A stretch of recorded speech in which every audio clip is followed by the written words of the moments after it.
British Steel Camargue, read out the...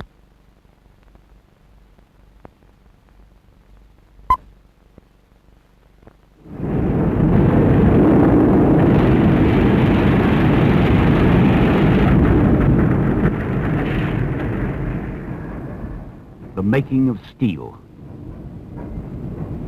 British steel for a British car. But first, to make the ingot a sheet.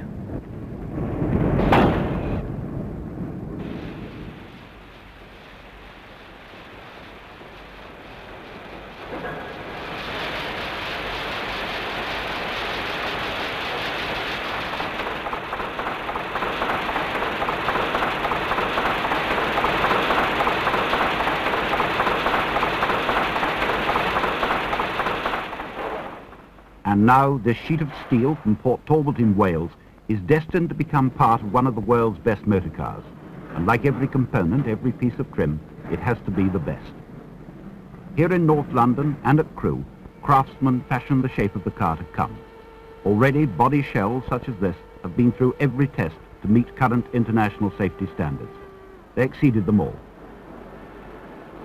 Now every future body must match that exacting standard of perfection and strength.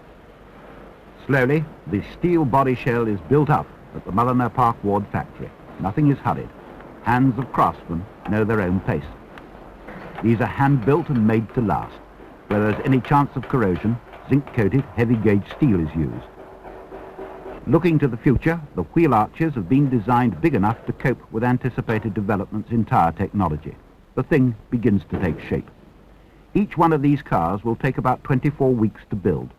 The production rate begins at 1 a week. By 1976, there will be turning out 2 a week. Very exclusive and very sought after.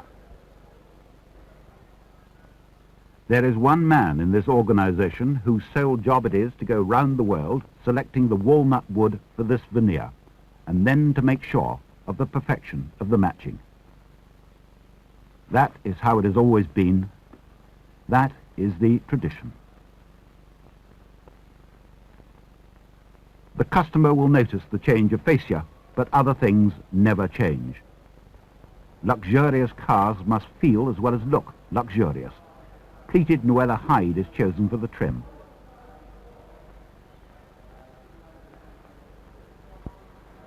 Now we are near the end of the weeks of building. Soon the critical eyes of the press and the dealers will see for the very first time this new car. But that's to be a 2,000-mile drive away.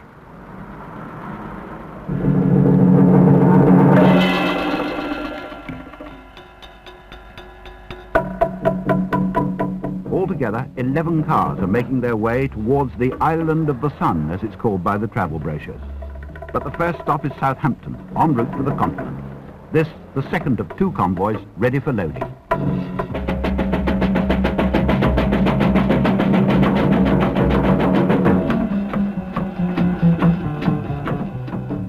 At night, there are few to see the beginning of a rare event, for this is what this is, the launch of a new Rolls-Royce.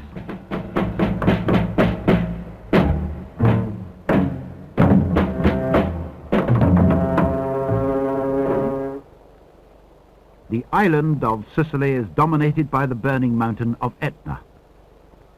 It's here, after an early morning flight, that the first of the world's press come to test the new Rolls. And with them comes the Rolls-Royce staff, David Plastow, Group Managing Director, Rolls-Royce Motors. Journalists and reporters at long last are having their first glance at this new car. At my first glance, I liked its looks. The probing and testing is about to begin by the experts. There are route maps to show you where to go and what to avoid.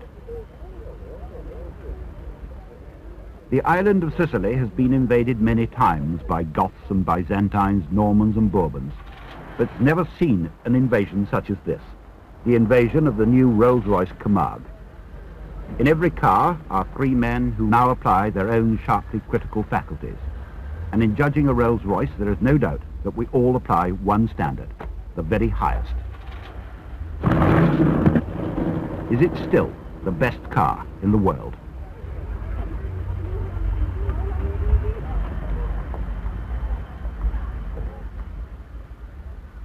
Some wondered if the roads of Sicily were the best for testing the Camargue. The tracks through the citrus groves are harsh and jagged. There are few flat, straight roads. Mostly they twist and wind, an exacting test ground. The Camargue is built for the Rolls-Royce owner who wants to drive himself, but it has plenty of room in the back. It's by no stretch of imagination a 2+2. It's a full four-seater. Styled by the Italian designer Pininfarina, it's perhaps appropriate that these unchanging Sicilian streets should be the first to see the Camargue.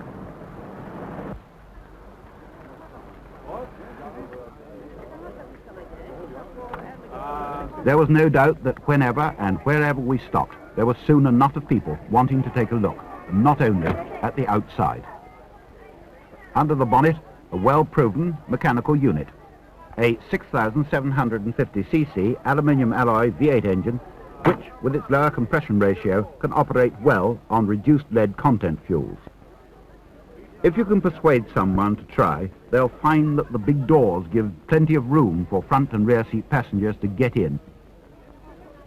And the fully adjustable seat positions are as comfortable as your own armchair.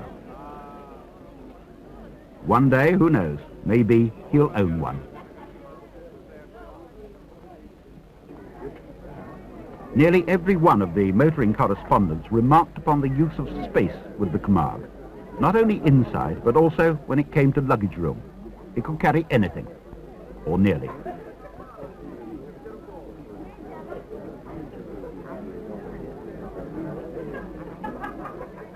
But now to test the handling. Automatic transmission, 3 forward gears and a reverse. Disc brakes all round, fully independent suspension to all wheels. The Rolls-Royce Camargue. At its front, the new stainless steel bumpers with rubber inserts, the changed but unmistakable shining steel radiator. The Camargue takes on the roads of Sicily.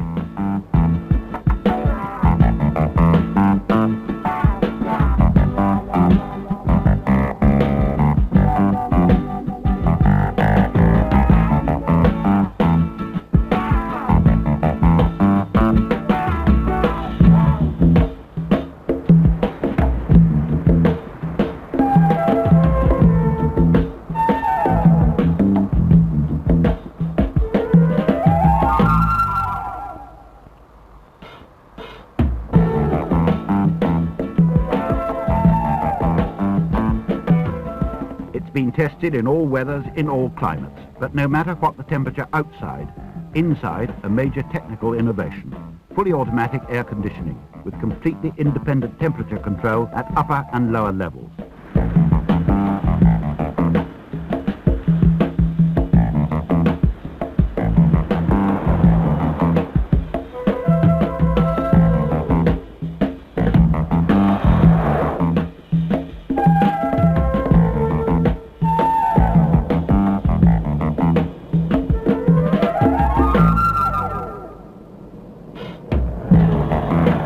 It all started in October 1969 when Pininfarina was commissioned to design a 2-door saloon to take its place in the Rolls-Royce range of cars. It has ended here in Sicily. The world's press had few criticisms to make. Slight wind noise at speed, now corrected. Lettering too small on the dash. But the final verdict is not ours on television, radio or in the press. It's with the customer. What has come together in the building of this car has been born of tradition, specialist skills and special materials to make a special car. Now the successful Sicilian preview is over, and this unashamedly luxurious and exclusive car waits its first customer. Or rather, its first customer waits for it, the Rolls-Royce Camargue.